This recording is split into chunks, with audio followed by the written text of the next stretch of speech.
Hello, Tony. We're definitely recording now. So, Tony, Tangerine, Steam Next Fest. Tangerine! 1 out of 50 videos, Yes. I start recording without hitting the recording button, and we have to make them again. This is Demon Tides, and a while ago I played a game called Demon Turf, which was a really cool game that had a lot of flaws. It was a 3D platformer, but it had a 2D model sprite that meant that the animations were not as smooth as I would like them. It had weird rules for platforming, like you couldn't do certain moves off a wall jump, and it felt kind of restrictive to me. And then Just made more feel clunky, did it? you also, one of the big things that I really didn't like was the combat.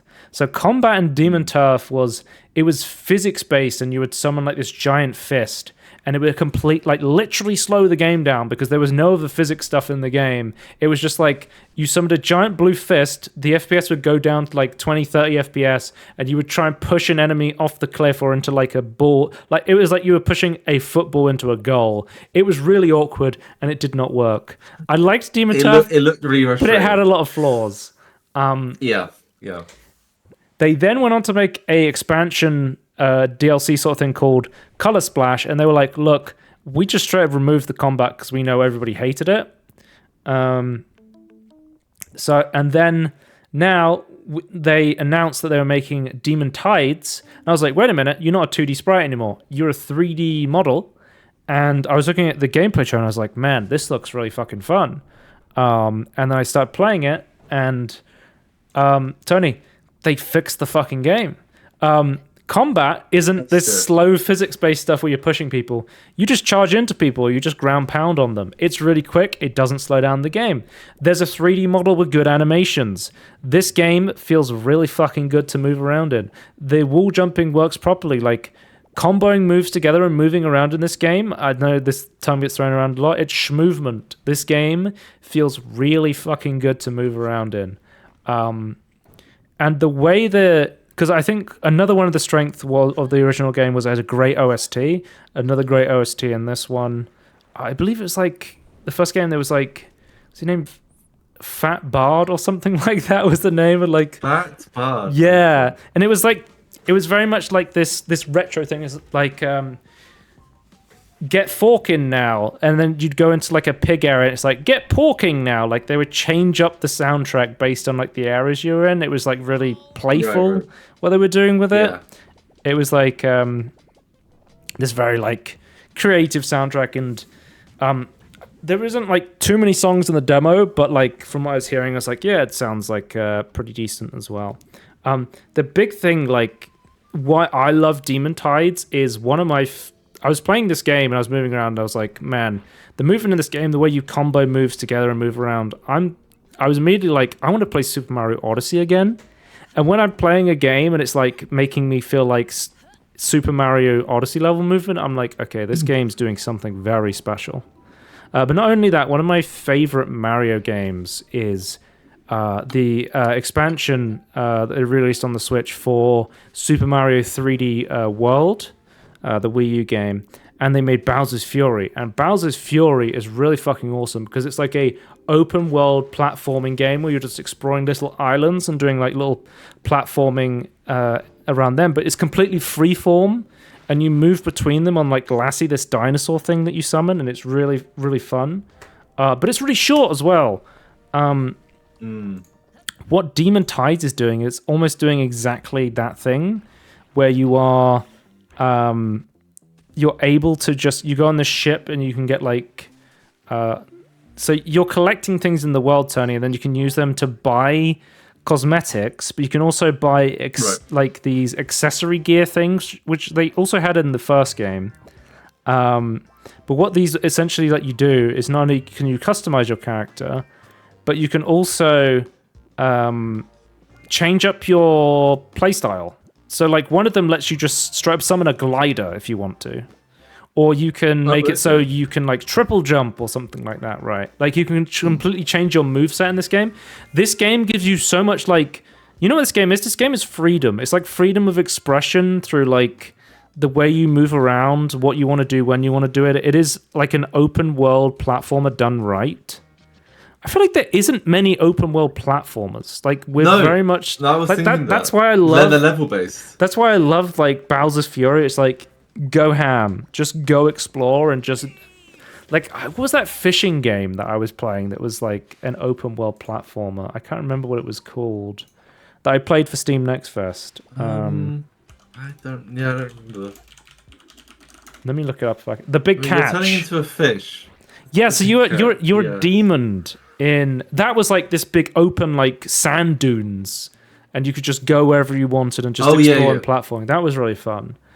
So we are seeing like more indie games be inspired by this like sort of big open explore, just go out and explore with movement. So you're a demon in this game, and that's a lot of the moves of the first game was you could turn into like a snake tire and you would spin around. You turn into a bat to double jump and spin and glide and stuff like that. You can have like a short little glide. The thing I found really fun with this game was its combo system of like, oh, I'm going to turn to a fish and I'm going to speed up a hill, and then I'm also going to use that momentum to carry me up and then double jump and then grab into a wall and then glide off that wall and then go off onto this other platform, and then, you know, you could just combo so much stuff together to get to places you weren't supposed to get to. But it's like, so that's one of my favorite things in like platformers that I play is being like, I don't think I'm supposed to be able to do this, but let me try and use the movement of the game anyway to try and do it. And that's kind of the whole game of Demon Tides is like, you see there I like comboed together the momentum of like the snake with like the bat jump and stuff like that. But the Demon Tides is just like, here's an open area, go about it however you want. And when I was playing the demo, I was very much like, I didn't want to use any of the upgrades that you got to change your movement. I was just like, I kind of just want to go through this and just try and almost like beat it just by like using the base moveset to its full extent and just see how far I can get, sort of thing. And like test the idea. Very quickly playing this, I realized that I was going to either have to stop playing this after the hour mark, or I was going to 100% complete the demo. And I just 100% completed the demo. It took me like 2 hours, and I was like, because I was like, this feels like a game where I'm like, I kind of want to buy this at launch. This is really fucking fun. And I knew that if I, 100% complete the demo, I would have to replay it again, probably. But I couldn't put this game down. It is so fucking, yeah, it's so fucking fun. It looks really smooth. Yeah. Just watching it. But as you maybe have seen there, another thing that was in the original Demon Turf is you kind of set your own checkpoints. So the way it worked in the level system was you would get a limited amount of checkpoints. So you would get like 2 or 3 that you could put down. And then once you run out, you could no longer put your checkpoints down. So it's like a risk-reward system where it's like, I don't want to use my checkpoint too early because then I won't be able to use it later. But then also, if I die, I'll lose all this progress I've made so far.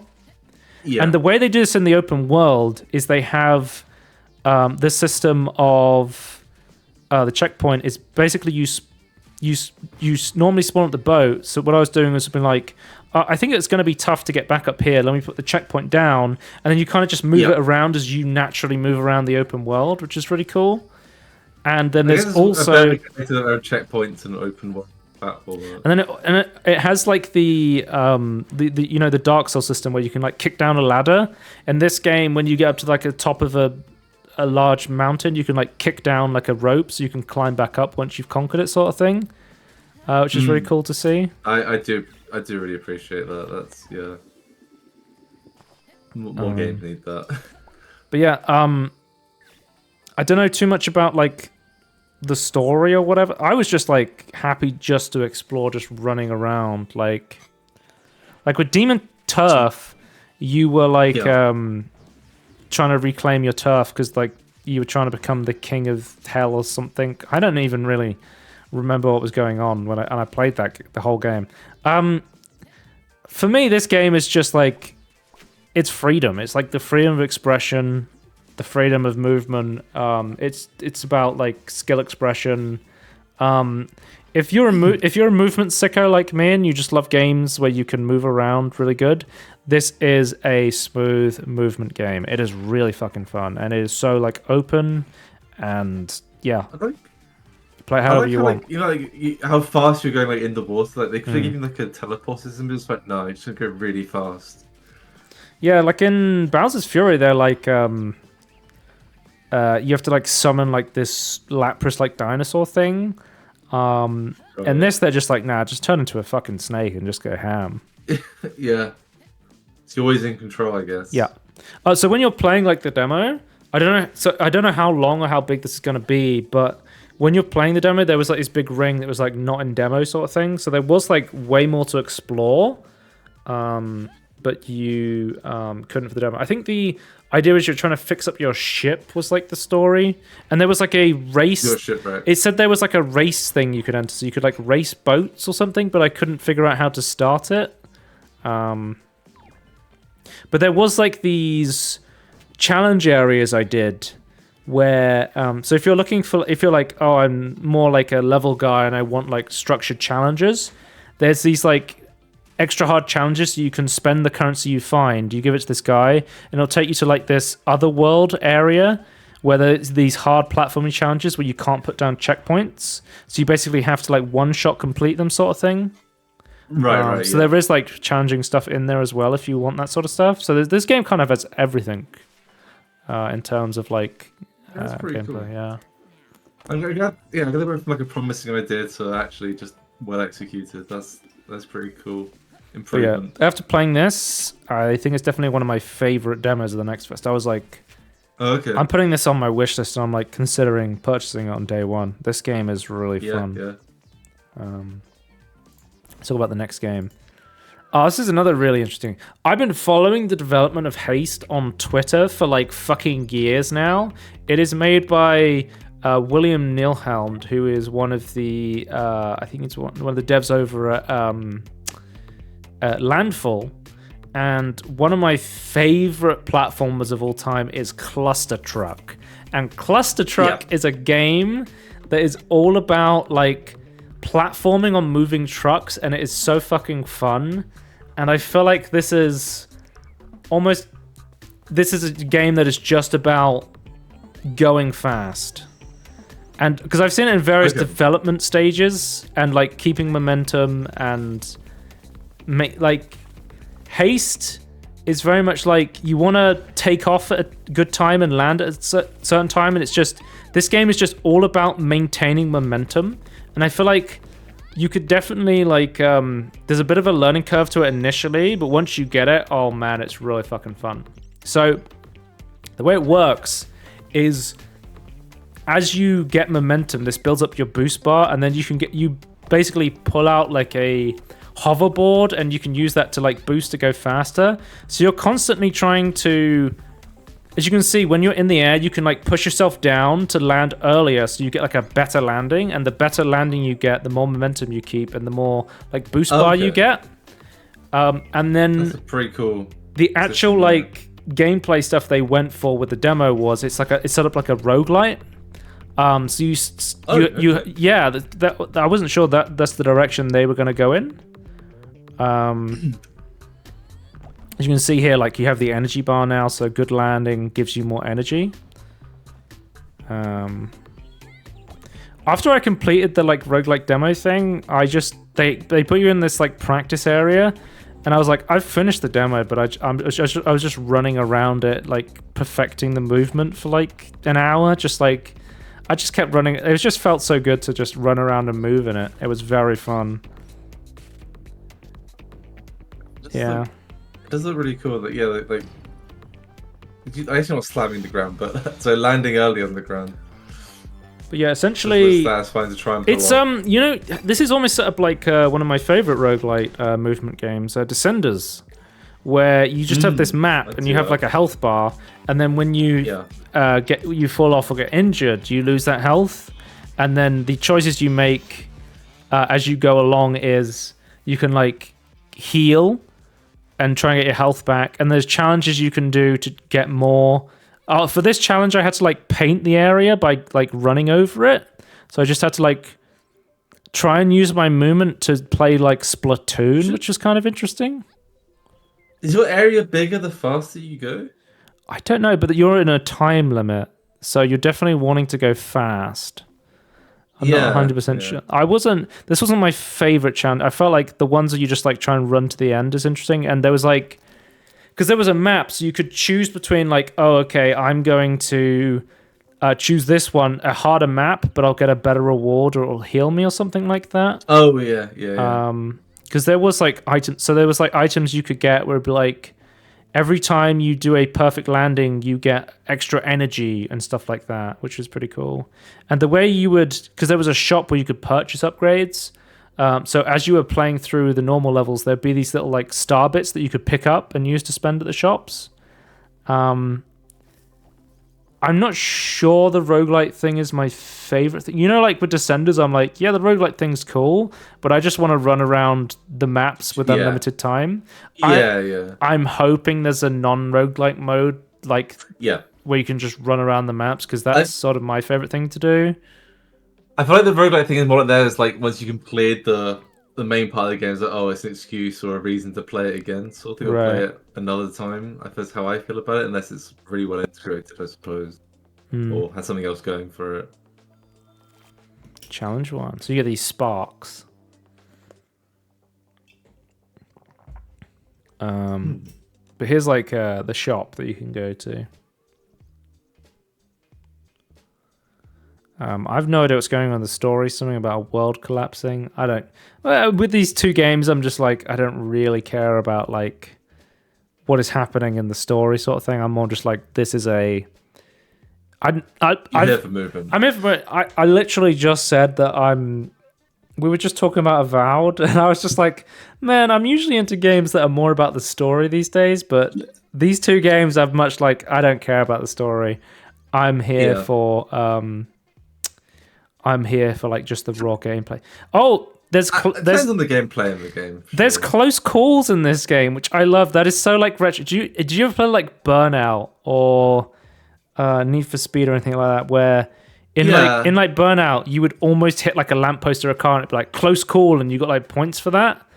They have this mechanic in this game where it's like you can go like right next to a spike and almost touch it and you'll get points for a close call, which I was like, man, that's really cool. That's really fun. Oh yeah, so this is more of like the open area I was at. There was a boss fight as well, which I was like, feels very Landfall that you would fight the boss by. I think you essentially just. I'll go to the boss fight because I think I have footage of it. You have to like. He basically runs across the map, and then you have to like charge into him while dodging like his attacks in the lava fields he puts down on the floor. So this is how it's quite a big map for a boss. Yeah. So you like hit him. He has a health bar at the top, and you're basically just. Yeah. It's like adding a combat element to platforming, which I'm glad they didn't go like too in depth into the combat stuff. It's kind of more just like use your movement to your advantage sort of thing. You don't want to slow down the movement, do you? Yeah. But yeah, this game is really fucking fun. I've been following its development for a long time, and I'm really excited to see when it comes out on Steam. I'm like very much looking forward to playing this, and I'm hoping there is.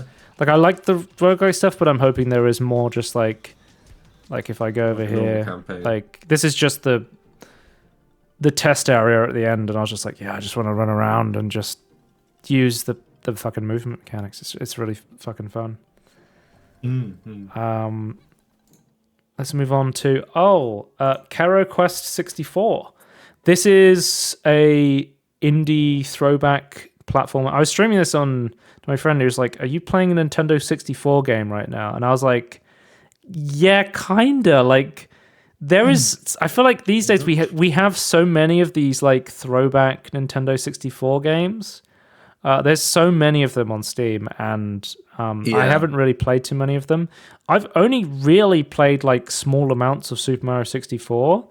But I'll say, Tony, this is definitely emulating not only the look but also the feel of those Super Mario 64. Look and feel. Yeah. Okay, that's cool.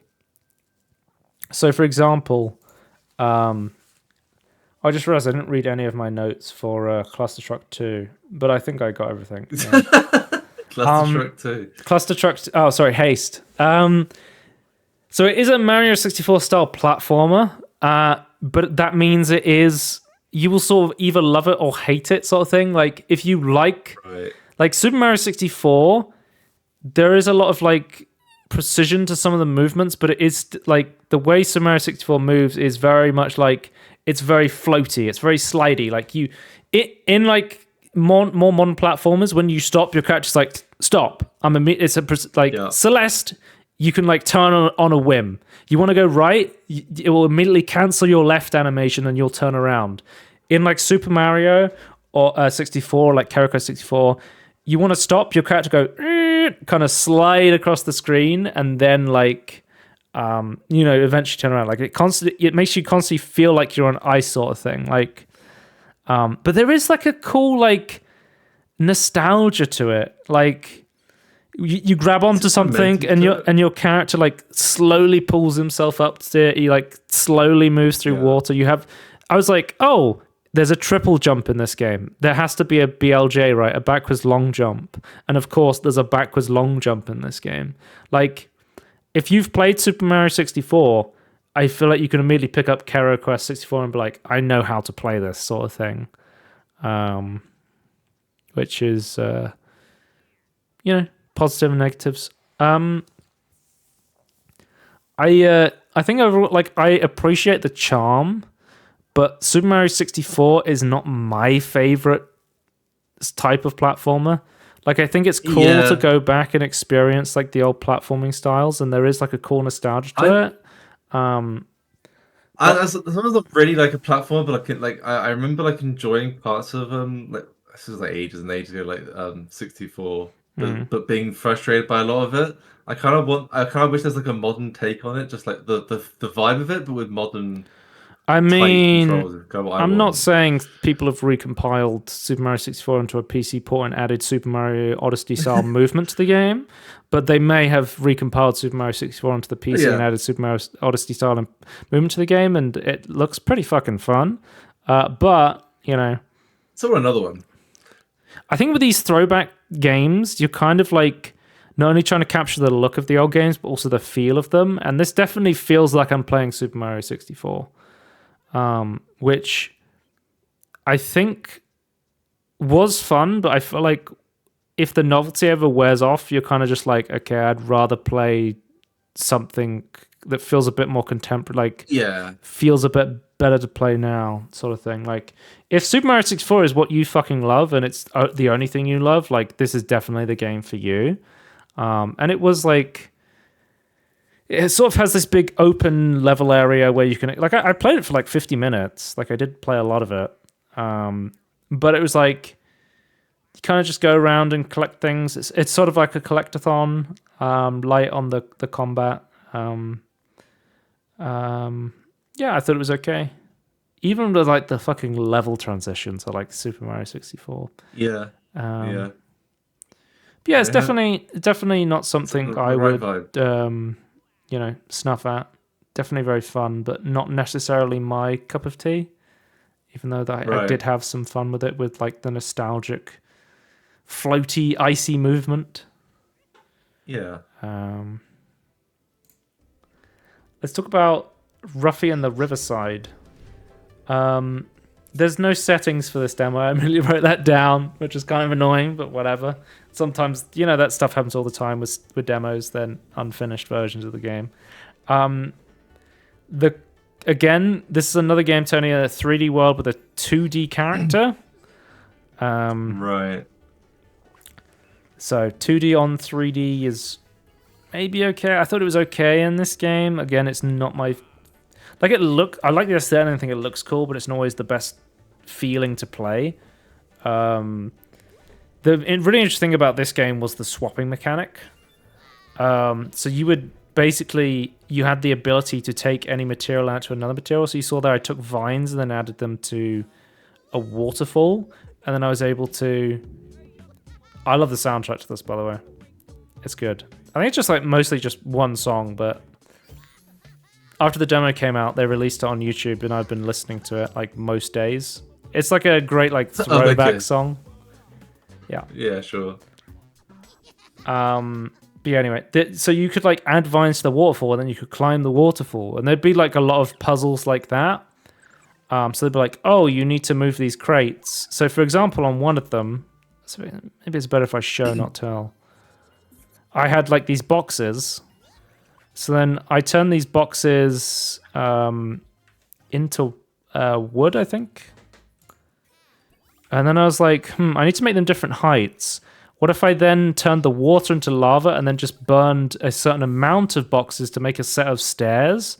And that's sort of like the interesting puzzle design of like Ruffy and the Riverside. Is you can, cool. You can take that that swapping mechanic and then just be like, it's almost like a immersive sim or something, like. Yeah. It's very much just like, here's a bunch of tools, use that to solve the puzzles, which I really liked about the swapping mechanic. My issue with the swapping mechanic was it felt very clunky to use and it wasn't explained very well. I felt like I would have liked it to be a bit snappier and like tell me more about it, sort of thing. Like the swapping mechanics like seemed interesting for puzzle stuff, but I felt like every time I was using the puzzle mechanic, it was kind of slowing down the actual platforming gameplay. I feel like the platforming stuff was almost second to the swapping mechanic in a lot of respects. I feel like there should be like swapping puzzle followed by like platforming or something. Like just make it like distinct sections. Oh, also this game is Tony Hawk Pro Skater.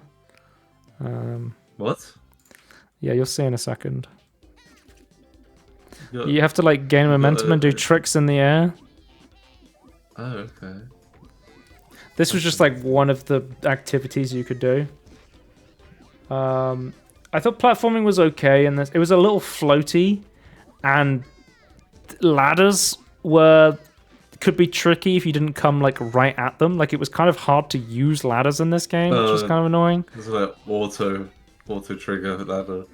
I can't remember if it was auto trigger, you pressed a button, but like the gripe I had was you would have to like come at the ladder from a very specific angle, and in a game where you can move in any way, that's kind of annoying. Yeah. But yeah, Ruffy Riverside, I think it's interesting. I didn't love Ruffy and the Riverside. I think it was more the swap mechanic was more interesting than the actual gameplay itself. But I think for me, in my platformers, I'm looking for more like smooth movement is what I'm looking for. So Ruffy and the Riverside is interesting, but not necessarily one of my favorites, sort of thing. And then finally, we have Wheel World. So I saw the trailer for this. I think it was at like a Microsoft Xbox show, and I said, this looks really fucking fun, but looks like it runs awfully. And I have played Wheel World now, which is an open world biking game about like building up a new bike and then just riding around and exploring this island. And I can say after playing this game, the game is really fun, but it runs awfully. Right. I was struggling to get 60 FPS on the lowest settings. Oh, God. And a 4080 and a 7700X AMD processor. Like, I have a pretty beefy PC, and yeah, this game was not running the best. Like, I was going like sub 60 FPS, like just trying to play this game. Really hope they do some performance change. Like, I would love to play this game at 120 FPS. I think it would. Yeah. God forbid, I would love to play this at like 240 FPS. I have a 240 hertz monitor. I think it would feel really smooth and fun to play. But I was struggling to get 60, so that was kind of a bummer. Like, because this game genuinely is really fun. The theme for this Next Fest for me, Tony, I think I played the most movement games this Next Fest, but also the theme for me is it's been about open world movement games. It's all been about freedom and just go wherever you want, sort of thing. But yeah, with interesting things to do in it. But yeah, so you like the way this works is you can enter races. You can explore the map to find new parts, and then on the map there's these like you have this spirit who takes over the legendary bikes. You can see like the glowing tower there. When you unlock that, you get the ability to have like a boost bar, and the boost bar fills up as you do tricks. And the game gets you to go towards these towers, sort of like, like a Zelda Breath of the Wild. Like, it makes you want to go to them because it makes them stand out. But when you unlock more of them, it increases your boost bar. Okay. So you're kind of just riding around, just trying to improve your bike and try and get more boost and do better in races and stuff like that. As somebody who's owned a bike for like my own bike for like, I don't know, 4 or 5 years, my bike is the ship of Theseus at this point. I think I have replaced almost every single part on my bike. Like, this is the average cyclist experience is you're constantly having to replace parts on your bike, and it's a very like comfy, like familiar feeling to just when I'm out on my bike, one of my favorite things to do is just to ride around in the middle of nowhere and just feel the movement and the momentum of the bike. And this game really captures that feel really well. Okay. It's this really cool little indie game. You unlock like new parts. You can just immediately like swap them on the fly. And I finished the demo. I think it was like 15 minutes long. And I just wanted to play more. I thought it was really cool. It's an open world bike game where you have to find parts to upgrade and shrines to get more boost. The only caveat is the performance. This game is my jam. I fucking love this game, but they need to fix the performance because it's not like, I couldn't get, over 100 FPS. It's like I was struggling to hit 60 in a momentum-based game. So like, yeah, they did custom triangles. What you're saying. But if they release this in a good state, I could definitely see myself picking this game up. It is really fucking fun. But yeah, that's Wheel World. So those are my momentum-based games from Steam Next Fest, and I think I've got some really cool ones in there. So definitely some games I'm going to be looking forward into the future, and we will be back to talk about miscellaneous games. I think there's about 6 of them, and they're all kind of in their own category of game, and there's some interesting ones in there. So yeah, we will see you next time. A good start to this next one. Yeah, bye. Bye.